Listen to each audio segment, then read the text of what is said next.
Elias was the last librarian of the Grand Central Library. The once grand building was now shrouded in dust and silence. Its shelves, once overflowing with stories, were bare. The city had forgotten the magic held within books. They had turned to their screens for knowledge. But I still believe. He spent his days wandering the desolate halls, the scent of aging paper his only companion. One afternoon, while sorting through a pile of discarded books, Elias felt a strange energy. It seemed to emanate from a small, leather-bound volume tucked away at the bottom. Its cover was blank, its pages yellowed with time. What could this be? Intrigued, Elias picked up the book. He blew off the dust and opened it.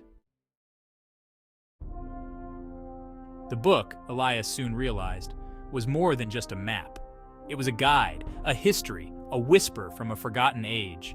He spent days deciphering the strange symbols, his heart pounding with each revelation. The language, he discovered, was ancient, its origins lost to time. The map led to a place called the City of Whispers. The City of Whispers. Could it really exist? Legend had it that this city was a repository of knowledge, a place where ancient wisdom was preserved. For centuries, scholars and adventurers had searched for this lost city, but it had vanished without a trace. Elias, armed with the map and the book, felt a surge of excitement. He knew he had to find this city. I have to find it. The journey, according to the book, was fraught with danger. There would be guardians, protectors of the city's secrets. Elias would have to prove himself worthy. He packed a small bag with essentials, a compass, a flashlight, and of course, the book. Leaving the Grand Central Library behind, Elias stepped out into the bustling city. He had no idea what awaited him, but he was ready.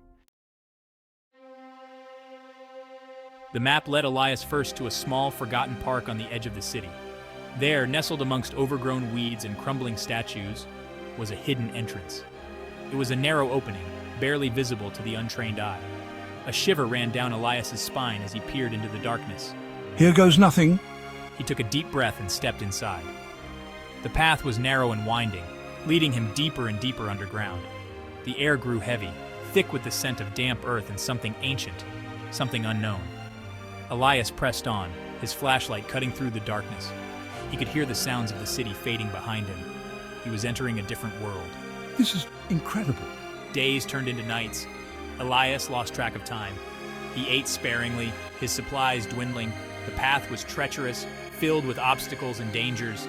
He encountered strange creatures, their eyes glowing in the darkness. He heard whispers echoing through the tunnels, voices from a distant past. I must keep going. The tunnels finally opened into a vast underground forest.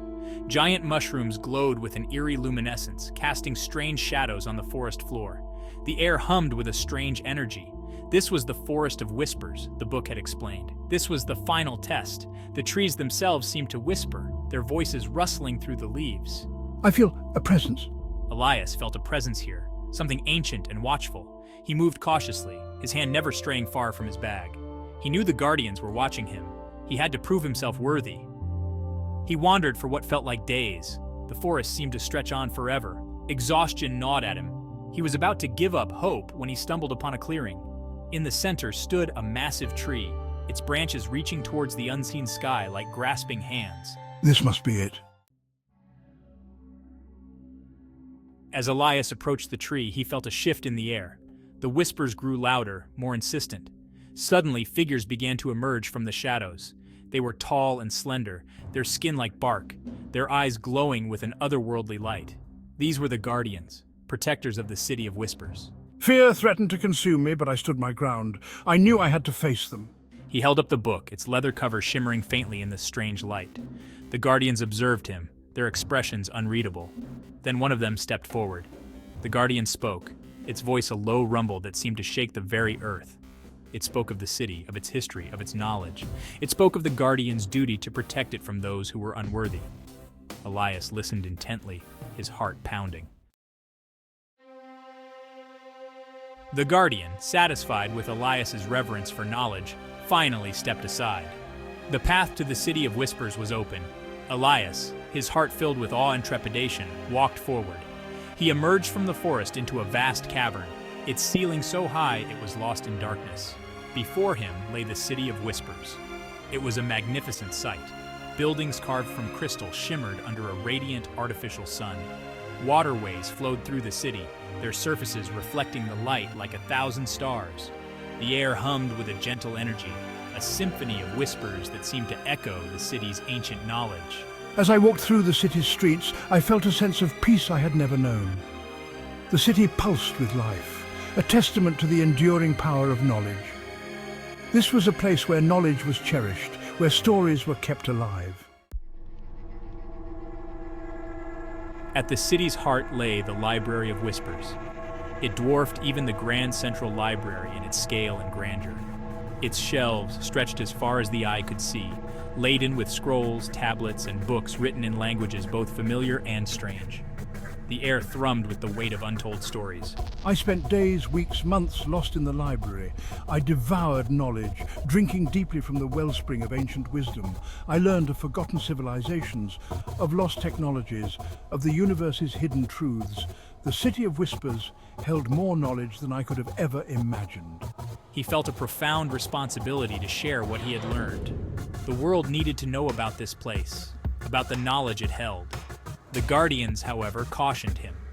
The world was not ready for such knowledge. It had to be revealed slowly, carefully. With a heavy heart, Elias bid farewell to the City of Whispers. He promised to honor the Guardians' wishes, to share his knowledge wisely. He retraced his steps, navigating the forest of whispers and the winding tunnels. He emerged from the hidden entrance, blinking in the sunlight. He returned to the Grand Central Library, his mind brimming with stories. I must write it all down. The world needs to know, even if they don't believe. He began to write. He wrote about the City of Whispers, about its knowledge, about its beauty. He wrote about the Guardians and their wisdom. He poured everything he had learned into his writing, hoping to inspire others with the same sense of wonder he felt. His writings were met with skepticism. People dismissed his stories as fantastical tales, the product of an overactive imagination. They couldn't fathom the existence of such a place. I know the truth, that's all that matters. Elias, however, remained undeterred. He knew the truth. Years passed. Elias continued to write, to share his stories. He spoke at conferences, gave interviews, even wrote a book detailing his experiences. He showed the map, the book, the strange symbols. But the world still refused to believe. Some called him a fraud, others a madman. They couldn't comprehend a world beyond their screens, a world where ancient knowledge still held power. I will keep sharing. One day someone will understand. Elias, however, held on to his faith. He knew the truth, and that was all that mattered. The Grand Central Library, once again, became his sanctuary. He filled its shelves with his writings, hoping that one day someone would understand. Someone would see the truth hidden within his words. He knew he couldn't force the world to believe. He could only plant the seeds and hope they would take root. Elias lived out his days in the Grand Central Library, surrounded by his books and his memories. He never returned to the City of Whispers. He knew it was not his place to reveal its secrets. He had shared what he could, and the rest he knew was up to the world to discover. Upon his death, his writings, his maps, his entire collection were bequeathed to the Grand Central Library. They became part of a special collection, tucked away in a quiet corner, waiting to be rediscovered. The whispers of the City of Whispers once again faded into silence. My work is done. Now it's up to the world. But the story didn't end there. Years later, a young girl, her eyes bright with curiosity, stumbled upon Elias's collection.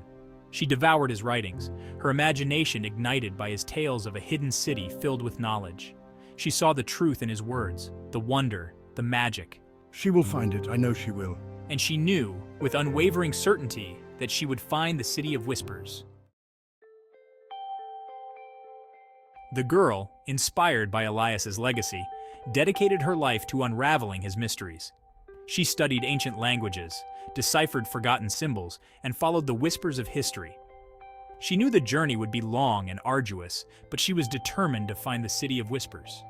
The legacy of the last librarian lived on, not in the belief of the masses, but in the spark of curiosity ignited in a young girl's heart. The world might have forgotten, but the City of Whispers, hidden deep within the earth, waited patiently for its secrets to be rediscovered. The search for knowledge, Elias had shown, never truly ends. It merely takes new forms, passed down through generations, a whisper echoing through time.